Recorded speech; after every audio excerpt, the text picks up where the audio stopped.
बुरा सो पहचानिए जो लड़े दीन के हेत, पुरजा पुरजा कट मरे कभू न छड्डे खेत। ये जंग है, मुझे और मेरे सोल्जर्स को इसी की ट्रेनिंग मिली है।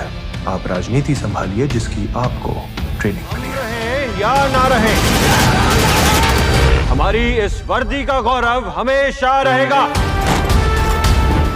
आज के बाद कोई भी ऑफिसर या जवान मेरे रिटन ऑर्डर के बिना अपनी पोस्ट से पीछे नहीं हटेगा, और मैं वो ऑर्डर कभी नहीं दूंगा।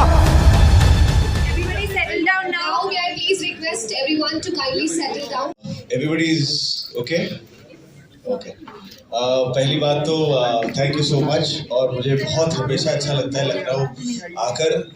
सैडली हमेशा मेरे लखनऊ के ट्रिप बड़े छोटे होते हैं, एक एक दिन आने का मौका मिलता है, फिर सेम रात की फ्लाइट लेनी पड़ती है।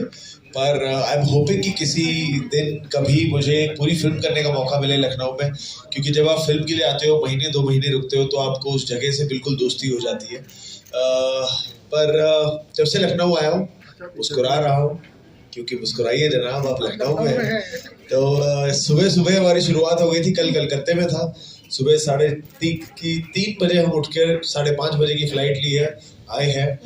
नींद पूरी नहीं हुई है, पर मन में खुशी है, उत्साह है, और अच्छा लगता है। हमेशा लखनऊ के लोगों से बहुत प्यार मिलता है और बहुत वार्मथ मिलती है। सर एक्चुअली काफी ट्रिकी था, क्योंकि अगर आप देखेंगे इंटरनेट पे जितने उनके वीडियोस अवेलेबल हैं, वो सारे उनके रिटायरमेंट की बात के हैं।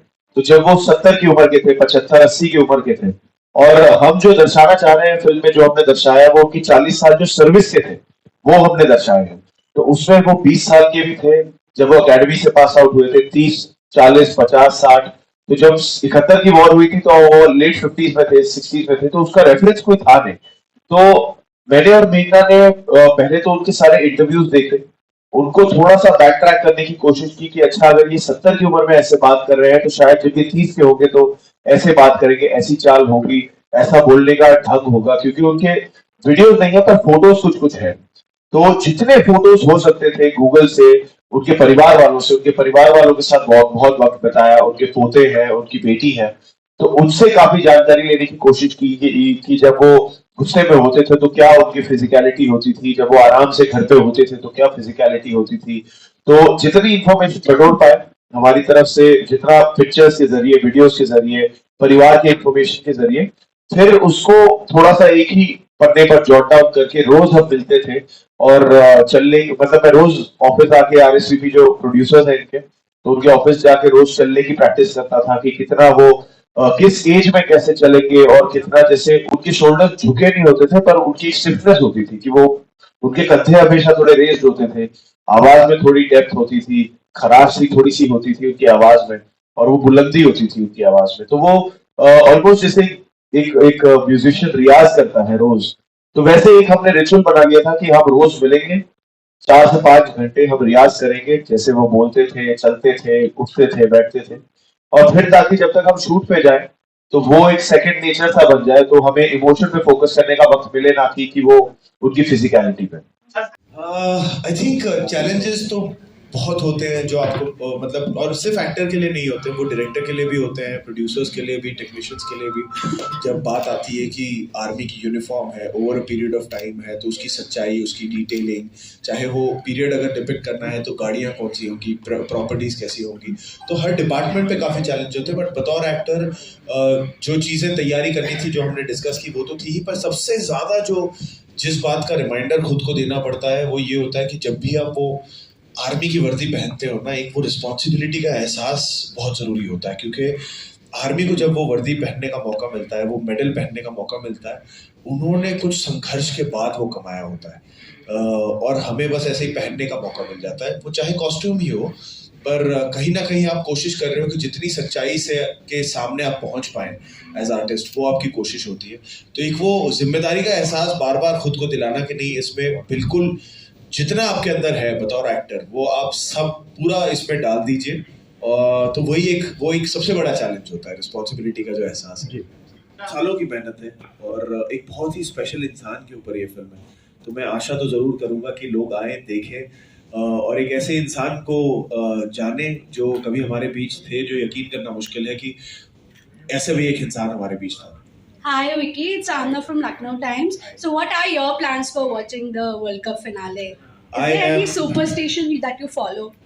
नो नॉट सुपरस्टिशन बट पर हाँ कि कभी अगर लगता है कि बहुत टाइम से ऑपोजिशन की विकेट नहीं गई तो मैं ज़रा यहाँ वहाँ टहल के आता हूँ। मुझे लगता है मैं मैच देख रहा हूँ इसलिए विकेट नहीं जा रही।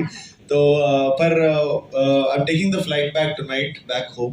अहमदाबाद नहीं जा पा रहा हूँ पर दोस्तों के साथ बिल्कुल मैच देखने का प्लान है। कल छुट्टी ले रखी है, साफ बता दिया गया है प्रमोशन टीम को कि कल छुट्टी मिलनी चाहिए और जर्सी पहनूंगा और इंडिया इंडिया चिल्लाऊंगा। हम खूब मजे करेंगे, साथ में चीयर करेंगे India. Thank you so much. Thank you. मौका मिला, गोरखा रेजिमेंट को मिलने का मौका मिला तो मैं तो फैन बॉय था बिल्कुल। वो रियल स्टार थे तो उनके साथ बैठ के खाना, उनके साथ जो उनका एक गोरखा डांस होता है जो वो खुखरी के साथ करते हैं, तो वो देखने का भी मौका मिला और उनके साथ करने का भी मौका मिला। तो बहुत स्पेशल लगा। उन्होंने बिल्कुल मुझे एक परिवार का हिस्सा ही समझा और वो मेरे लिए एक होता है ना, कहते हैं कि बहुत बड़ा अवार्ड होता है जब आर्मी आपको अपना समझे, तो बहुत स्पेशल था।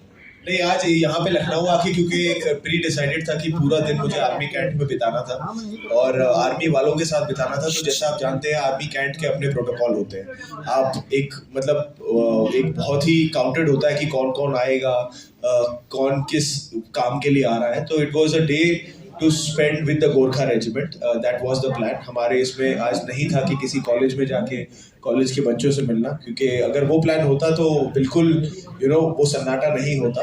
पर अगर आप कैंट के अंदर आते तो आपको पता लगता कि आज बिल्कुल सन्नाटा नहीं था, क्योंकि जब गोरखा रेजिमेंट अपनी वॉर कराई देती है तो सन्नाटे का स भी नहीं होता है। वो इतनी एनर्जी और जोश होती है। बहुत ज़्यादा तो फिक्शन में होता है क्योंकि उसमें दायरे थोड़े खुले होते हैं कि आप जैसा चाहें आप डिसाइड कर सकते हैं कि अच्छा ऐसे इस कैरेक्टर को खेलते हैं, ऐसा करते हैं। आपके ऊपर वो दायरा डिसाइडेड नहीं होता जो एक बायोपिक में होता है कि हाँ यार ये ऐसे बात करते थे तो आप किसी और तरीके से बात नहीं कर सकते।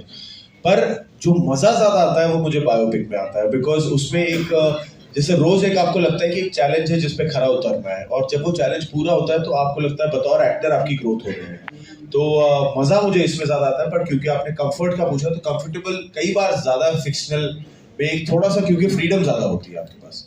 नहीं देखिए, मक्के की रोटी सरसों का साग सीजनल होता है, मैं तो ऑल सीजन्स के लिए तो मैं कहूँगा, मैं सच में कहूँगा मैं काली दाल होऊंगा। जो जैसे काली दाल ना हर शहर में किसी भी प्रांत में फिट हो जाती है, वैसे मुझे हर फिल्म में किसी भी रोल में फिट होना अच्छा लगता है। तो मैं कहूँगा काली दाल, और देश से जुड़ी है, मिट्टी से जुड़ी है अपने, और सिंपल है, तो काली दाल। Amazing.